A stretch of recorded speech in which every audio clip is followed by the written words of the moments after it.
Assalamualaikum warahmatullahi wabarakatuh. Perkenalkan, nama saya Septia Syarita dari 10 Kimia Analisis SMK Bini Soleh Kota Bekasi. Jadi di sini saya akan memenuhi tugas media kimia dasar 1 untuk menjelaskan tentang materi sistem periodik unsur. Jadi sistem periodik unsur itu ada 4 perkembangan. Yang pertama ada hukum Triat-Drobener, yang kedua ada hukum Octav-Newland, dan yang ketiga ada hukum Mendeleev, dan yang terakhir itu adalah sistem periodik modern yang dipakai hingga saat ini.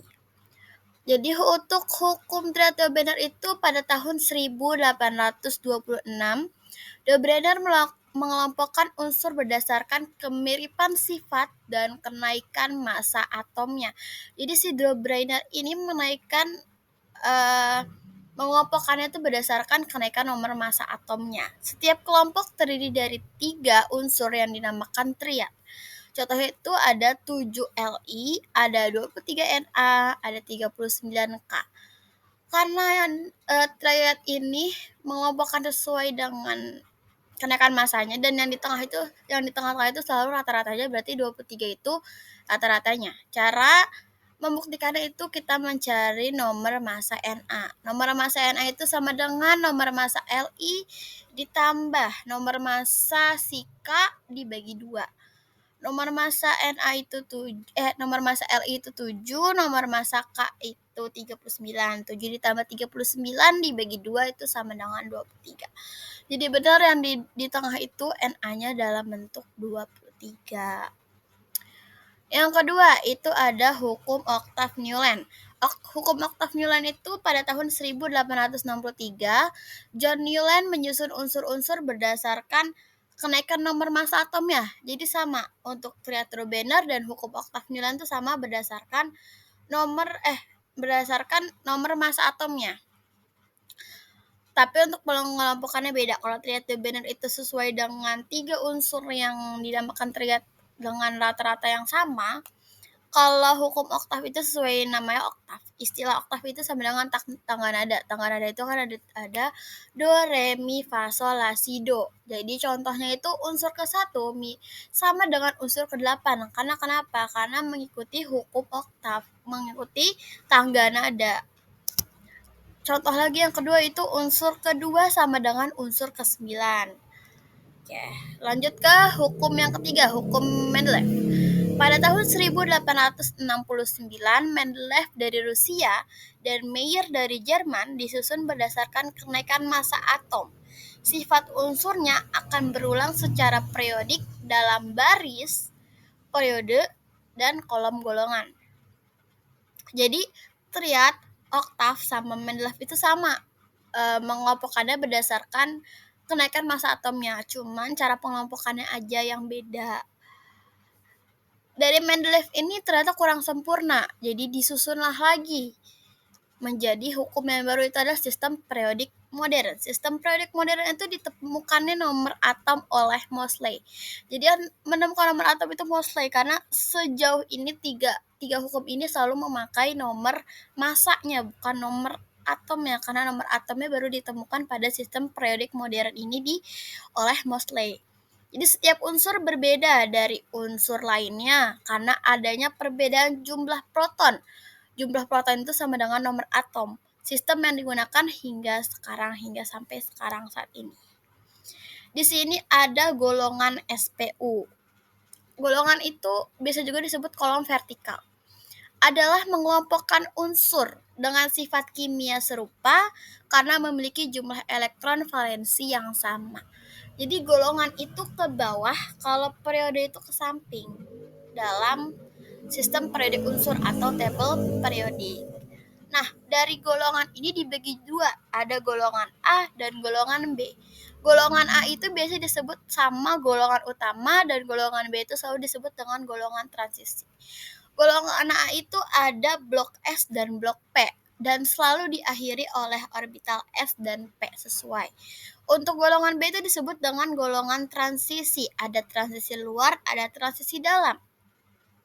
Ketika transisi luar itu dinamakan blok D, kalau transisi dalam itu dinamakan blok F. Blok F juga dibagi dua, ada 4F dan 5F. Kalau 4F itu namanya lantanida, kalau 5F aktinida. Apa bedanya? Itu kalau blok D itu tabel periodik kan ini kanan Anda kiri. Di tengah bawah sini itu yang sejajar itu ada golongan B. Namanya ada dari 2B, 3B, 4B sampai 8B sama. Kalau untuk transisi dalam itu yang di bawah dia terpisah sendiri. Itu ada atas sama bawah. Yang atas itu namanya lantanida, yang bawah itu namanya aktinida. Ada periode SPU. Periode SPU itu periode ditentukan berdasarkan kulit terluarnya. Jadi kulit terluar itu dinamakan dengan periode dan dilihat itu dari kulit pada orbital S. Berarti orbital yang di terakhir. Tapi S itu kan nggak selalu di terakhir ya, pasti bisa keduanya atau ketiga, tapi dilihat selalu dari orbital S untuk menentukan periode. Ada contoh di sini. Di sini contohnya 6C itu konfigurasi elektronnya ada 1s2, 2s2 sama 2p2. Elektron valensinya itu 4. Karena kenapa? Karena data di periode itu lihat dari kulit orbital S. Jadi kita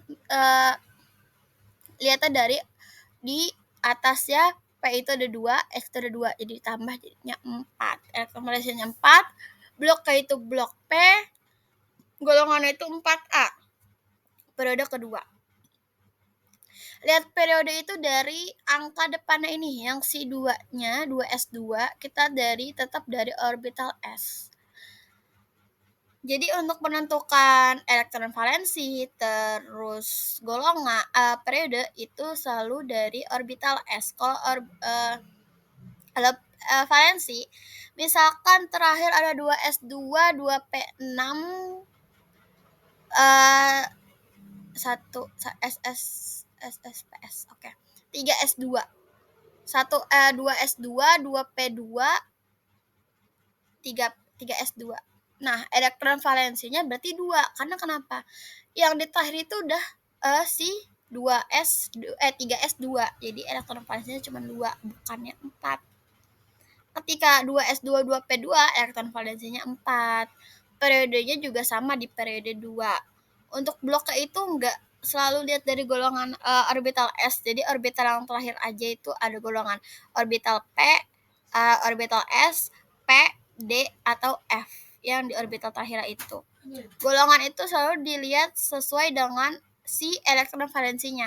Ketika elektron valensinya 2, berarti dia berada di golongan 2A. Kalau elektron valensinya 6, berarti berada di golongan 6A. Seperti itu. Oke. Lanjut ke sifat. Sifat periodik unsur. Sifat periodik unsur itu yang pertama ada jari-jari atom. Jari-jari atom itu jarak dari inti hingga kulit elektron terluar. Jadi ini ada atom, ini intinya, jarak dari inti sampai ke kulit terluarnya, sampai elektron terluarnya di sini.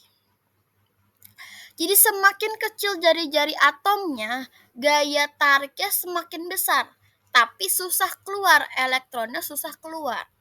Ketika semakin besar jari-jari atomnya, gaya tariknya semakin berkurang dan mudah masuk. Karena kenapa?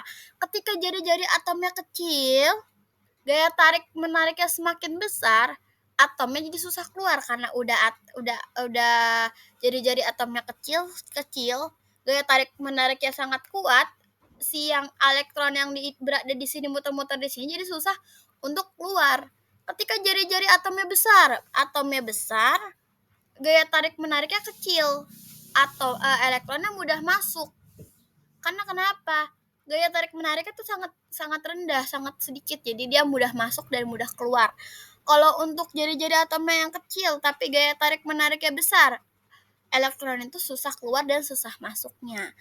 Nah, dari jari-jari atom sendiri ini dibagi jadi 2. Jari-jari ion positif dan jari-jari ion negatif.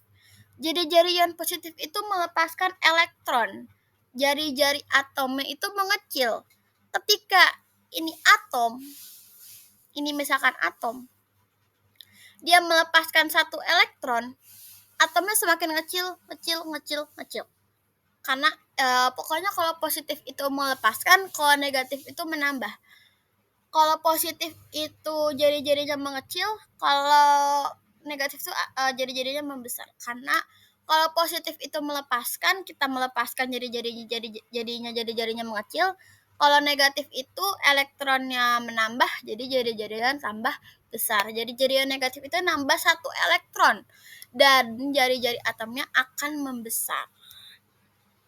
Yang kedua itu ada energi ionisasi. Energi ionisasi adalah besarnya energi yang diperlukan untuk melepas 1 elektron dari suatu atom netral menjadi ion positif. Cara lihat energi ionisasi itu dari kanan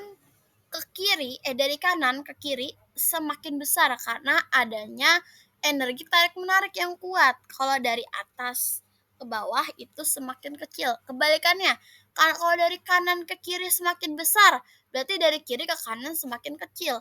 Kalau dari atas ke bawah semakin kecil, maka dari itu dari bawah ke atas itu semakin besar. Kebalikannya. Kita bahas di slide selanjutnya. Di slide selanjutnya di sini ada yang namanya afinitas elektron. Afinitas elektron itu adalah besarnya energi yang menyertai penambahan 1 elektron dari suatu atom netral menjadi ion negatif. Kalau menjadi ion negatif sudah pasti dia membentuk ion negatif. Afinitas elektron itu ada kata kuncinya, itu adalah energi dilepas sama dengan afinitas elektron. Berarti kalau kita ngelepas energi namanya itu afinitas elektron. Kalau afinitas elektron itu lihatnya dari kanan ke kiri dia mudah masuk, dari atas ke bawah dia makin susah masuk. Artinya dari kanan ke kiri mudah masuk, berarti dari kiri ke kanan susah masuk. Dari atas ke bawah susah masuk, dari bawah ke atas mudah masuk. Terus ada keelektronegatifan, kecenderungan suatu atom untuk menerima elektron ke pihaknya dalam suatu ikatan kimia. Nah, di sini ada tabel. Di bawah sifat golongan itu ada tabel periodik. Energi ionisasi itu dari kiri ke kanan, afinitas itu dari kiri ke kanan, jari atom itu dari atas ke bawah, afinitas elektron itu dari bawah ke atas, energi ionisasi dari bawah ke atas, karakter non logam itu dari kiri ke kanan, karakter logam itu dari kanan ke kiri, jari atom dari kanan ke kiri. Terus kita bahas lagi sifat periodik unsur. Sifat periodik unsur adalah sifat-sifat fisik dan kimia unsur yang menunjukkan kecenderungan berubah secara teratur atau berkala seiring kenaikan nomor atom, baik dari kiri ke kanan dalam satu periode maupun dari atas ke bawah dalam satu golongan di tabel periodik. Itu pengertian sifat unsur periodik itu tersendiri. Sifat periodik unsur itu ada dibagi dua juga, ada sifat unsur golongan utama dan sifat unsur golongan transisi. Untuk sifat unsur golongan utama itu golongan atau kolom vertikal itu adalah mengelompokkan unsur-unsur dengan sifat kimia serupa karena memiliki jumlah elektron valensi yang sama. Sifat-sifatnya itu di golongan 1A ada alkali atau logam alkali, tapi di golongan 1A itu ada anomali. Anomali itu adalah hidrogen. Hidrogen itu bersifat logam dan selain itu bersifat non logam semua. Golongan 2A dinamakan alkali tanah atau juga bisa juga logam alkali. Golongan 3A itu bersifat metaloid dan non logam. Kenapa ada juga non logam? Karena ada yang bersifat metaloid itu semi-semi logam. Dia logam yang nggak terlalu logam juga, nggak terlalu non logam juga, jadi semi non logam, namanya metaloid dan non logam. Ada yang bersifat metaloid, ada yang bersifat non logam. Golongan 4A non logam dan metaloid. Apa bedanya metaloid dan non logam? Non logam dan metaloid. Metaloid dan non logam berarti golongan 3A itu awalnya ada B, boron. Boron itu metaloid, berarti boron itu metaloid. Dan seterusnya itu non logam. Tapi nggak hanya boron yang metaloid, ada lagi beberapa yang metaloid.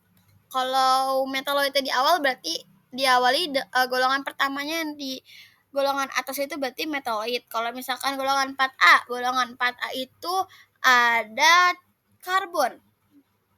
Karbon itu dia non logam. Tapi ke bawahnya lagi tuh ada yang metaloid. Jadi itu bersifat non logam dan metaloid. Golongan 5A. Golongan 5A itu pertamanya ada N, nitrogen. Nitrogen itu non logam juga, sama seperti karbon. Jadinya dia diawali dengan non logam dan metaloid. Kalau golongan 6A itu ada kalkogen. Golongan 7A itu ada halogen. Golongan 8A gas mulia. Nah, ini beda sendiri. Kenapa gas mulia? Karena dari golongan 8 ini elektron udah sangat-sangat mulia, nggak bisa keluar, nggak bisa masuk, nggak bisa ditambah, nggak bisa dikurang. Jadi udah pas itu segitu, jadi dia sudah sangat mulia si elektronnya itu. Jadi nggak bisa diubah-ubah seperti golongan 1A sampai golongan 7A, bisa ditambah, bisa dikurang. Terus ini ada sifat unsur golongan transisi. Sifat unsur golongan transisi itu semua bersifat logam, nggak ada yang nggak logam. Jadi semua itu logam. Jadi yang pertama itu sifatnya logam.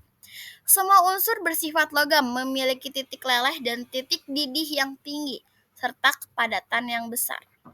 Yang kedua, berbagai tingkat oksidasi. Unsur transisi dapat menunjukkan lebih dari satu tingkat muatan oksidasi. Contohnya besi. Besi itu kan Fe. Fe itu bisa plus 2, bisa plus 3. Kalau Fe-nya plus 2 itu namanya ferro, kalau Fe-nya plus 3 namanya feri. Yang ketiga ada senyawa berwarna. Pasti semua golongan transisi itu bersifatnya berwarna. Misalkan kayak KMNO4 itu dia warnanya ungu, karena kenapa? Dia bersifat logam, dia berada di golongan transisi, di golongan B semuanya. Senyawa berwarna, semua unsur transisi berwarna-warni karena adanya perpindahan elektron antar orbital D. Transisinya D sama D. Membentuk ion kompleks, selalu golongan transisi itu selalu membentuk ion kompleks, kecuali unsur golongan utama itu nggak bisa membuat ion kompleks. Kalau transisi selalu bisa buat ion kompleks. Unsur transisi mampu membentuk berbagai macam senyawa kompleks atau koordinasi.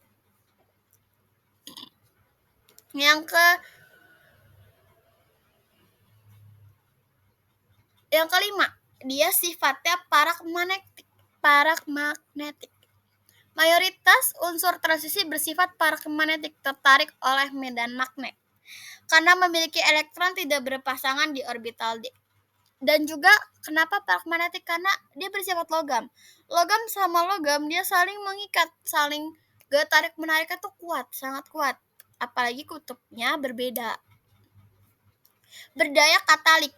Banyak unsur transisi dan senyawa bertindak sebagai katalis dan reaksi kimia baik di industri maupun di dalam tubuh. Terus yang terakhir ada berwujud padat. Sebagian besar unsur transisi berwujud padat pada suhu ruangan. Kecuali raksa. Raksa itu selalu berbentuk cair, mau di suhu ruangan, mau di suhu dingin, mau di suhu panas pun selalu berbentuk cair. Udah, mungkin cukup sekian aja penjelasan dari saya tentang sistem periodik unsur. Kalau kurang lebihnya mohon maaf. Apabila ada kata-kata yang kurang atau kurang tepat atau salah, mohon dimaafkan. Terima kasih atas perhatiannya. Semoga penyampaiannya cukup jelas buat kalian semua dan kalian bisa dimengerti. Cukup sekian. Wassalamualaikum warahmatullahi wabarakatuh.